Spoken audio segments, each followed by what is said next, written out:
Selanjutnya, menghilangnya keanekaragaman hayati. Nah, menghilangnya keanekaragaman hayati dapat disebabkan oleh beberapa faktor.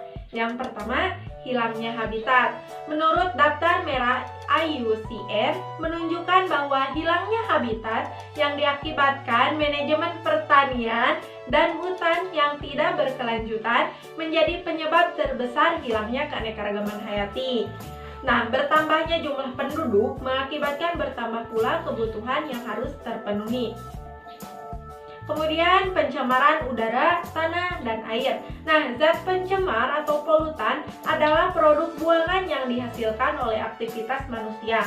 Nah, polutan tersebut dapat mencemari air, udara, dan tanah. Kemudian beberapa polutan berbahaya juga bagi manusia, seperti nitrogen oksida dan sulfur oksida yang dihasilkan dari kendaraan bermotor yang jika bereaksi dengan air akan mengakibatkan hujan asam yang merusak ekosistem. Kemudian adanya perubahan iklim. Salah satu penyebab perubahan iklim adalah pencemaran udara oleh gas karbon dioksida yang menimbulkan efek rumah kaca. Selanjutnya yaitu eksploitasi tanaman dan hewan. Nah, eksploitasi yang berlebihan menyebabkan kepunahan spesies-spesies tertentu, apalagi jika tidak diimbangi usaha pengembangbiakan. Selanjutnya, adanya spesies pendatang. Nah, masuknya dari luar ke suatu daerah seringkali mendesak spesies lokal yang sebenarnya merupakan spesies penting dan langka di daerah tersebut. Beberapa spesies asing dapat menjadi spesies invasif yang menguasai ekosistem. Contohnya ikan pelangi yang merupakan spesies endemik Danau Ayamaru di Papua Barat. Kemudian ada industrialisasi pertanian dan hutan.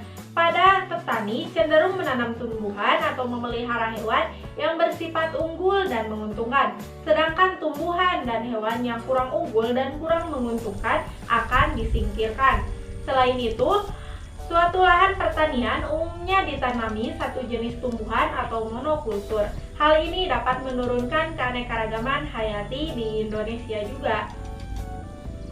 Kemudian, selain penyebab dari menghilangnya keanekaragaman hayati, ada juga usaha pelestarian keanekaragaman hayati. Nah, menurunnya keanekaragaman hayati menyebabkan semakin sedikit pula manfaat yang dapat diperoleh oleh manusia.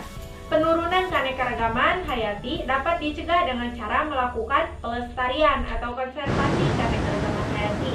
Nah, konservasi keanekaragaman hayati dapat memiliki beberapa tujuan, di antaranya menjamin kelestarian fungsi ekosistem sebagai penyangga kehidupan, mencegah kepunahan spesies yang menyebabkan oleh kerusakan habitat dan pemanfaatan yang tidak terkendali.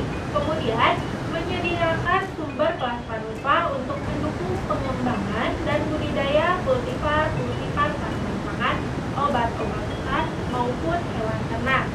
Nah, konservasi keanekaragaman hayati di Indonesia bisa secara ex situ dan in situ. Konservasi in situ adalah usaha pelestarian yang dilakukan di habitat aslinya, yaitu dengan mendirikan cagar alam, taman nasional, suaka marga satwa, taman hutan raya, dan taman laut. Contohnya Taman Alam Rafflesia di Bengkulu dan Suaka Marga Satwa di Pulau Komodo. Kemudian apa sih konservasi ex situ? Nah, konservasi ex situ adalah usaha pelestarian yang dilakukan di luar habitat aslinya, yaitu mendirikan kebun raya, taman safari, kebun koleksi, atau kebun binatang. Contohnya Taman Safari Puncak dan Kebun Raya Bogor. Nah, dari hasil kerjasama dengan lembaga konservasi internasional, telah dilakukan pengembangan kawasan konservasi menjadi cagar biosfer.